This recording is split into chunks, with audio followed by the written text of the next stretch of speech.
नमस्कार मंडळी, मी सौ श्रेयसी कर्वे, समर्थ रामदास भाग 4. कालच्या भागामध्ये आपण समर्थांनी वाङ्मय निर्मिती ही आपलं अंगीकृत कार्य समाजामध्ये पसरवण्यासाठी किंवा सांस्कृतिक पार्श्वभूमी त्याची निर्माण करण्यासाठी केलं असं बघितलं. या त्यांच्या वाङ्मय निर्मितीमध्ये त्यांचा वाङ्मय प्रपंच खूप मोठा आहे असं आपण काल बघितलं. त्यामध्ये दासबोधाचं स्थान फार मोठं आहे. 20 दशकांच्या या दासबोधाचं मराठी भाषेवरील ऋण कधीही न फिटणारं असं आहे, असं तर्कतीर्थ लक्ष्मणशास्त्री जोशी यांनी म्हटलं आहे.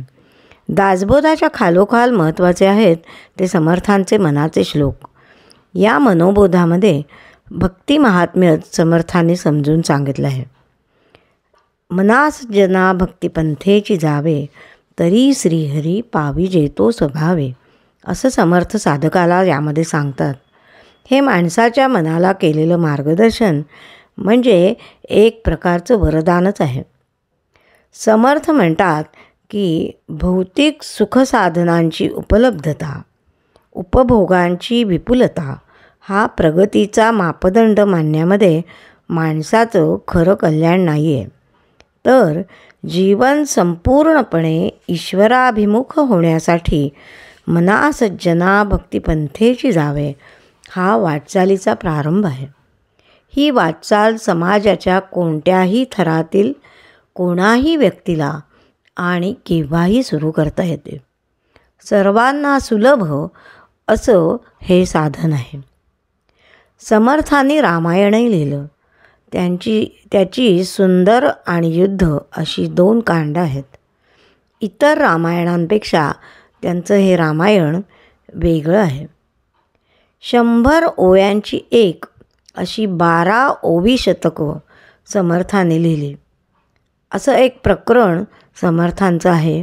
त्यामध्ये साधूच्या लक्षणाचं वर्णन करताना समर्थ लिहितात की सारखाची दिसे जनांची ये परी, परी तो अंतरी वेगळाची. सगळ्यांना जरी तो सारखाच दिसत असला, सगळ्यांसारखाच दिसत असला तरी अंतरातून वृत्तीतून तो साधू सगळ्यांच्यापेक्षा खूप वेगळा असतो. पूर्ण बोधाचे दिव्य रसायन असलेलं असं आत्माराम हे प्रकरण समर्थांच्या सर्व अध्यात्म प्रकरणामध्ये सरस आहे.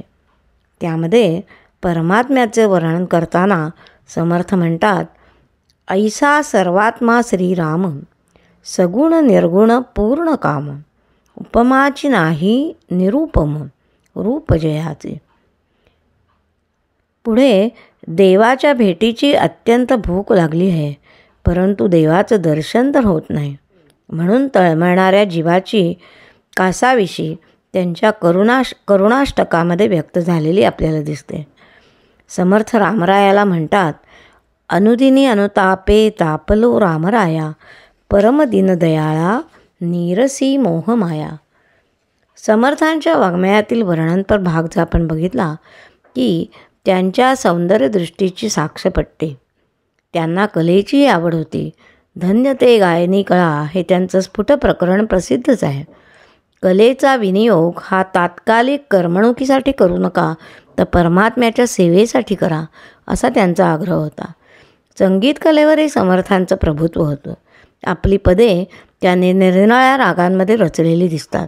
एकूणच समर्थांची भाषाशैली प्रगल्भ आणि प्रभावी असल्याचं आपल्याला दिसतं.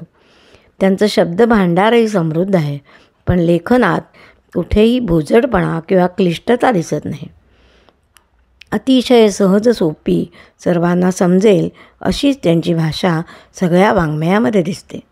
जीवनातील एक एक सत्य समर्थांना जसं आकलन होऊ लागलं तसतसा त्यांना होणारा अक्षय आनंद त्यांच्या या काव्यामध्ये भरलेला आपल्याला दिसतो.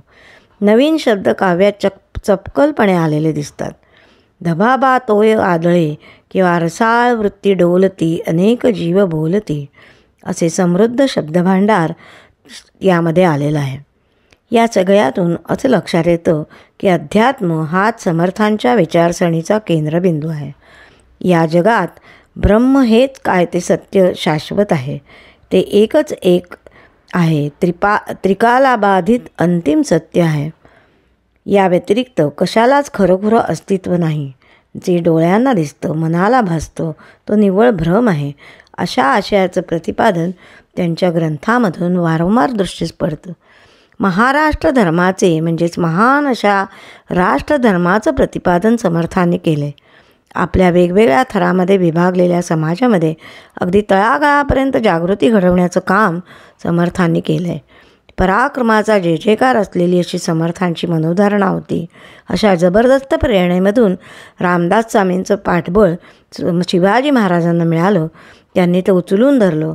म्हणूनच शिवरायाच्या पाठीशी समाजाला उभे करण्यासाठी समर्थांनी आपलं संतत्व खर्च केलं असं जाणकार म्हणतात. शिवाजी राजा हा परमेश्वराचं राज्य निर्माण करीत आहे. त्याच्याबरोबर जा. त्याच्यासाठी आपलं आयुष्य सत्कारणी लावा असा उपदेश समाजाला करणारे समर्थ म्हणतात. मी नाव विसरलो गाव विसरलो पुसल्या साऱ्या खुणा संबोधावे जरी वाटले रामदास मज म्हणा सुजन हो रामदास मज म्हणा. अशा स्वराज्याची भव्य इमारत महाराष्ट्रामध्ये उभी करणाऱ्या वंदनीय शिवबा रामदासांना माझे शतशत प्रणाम. जय श्रीराम.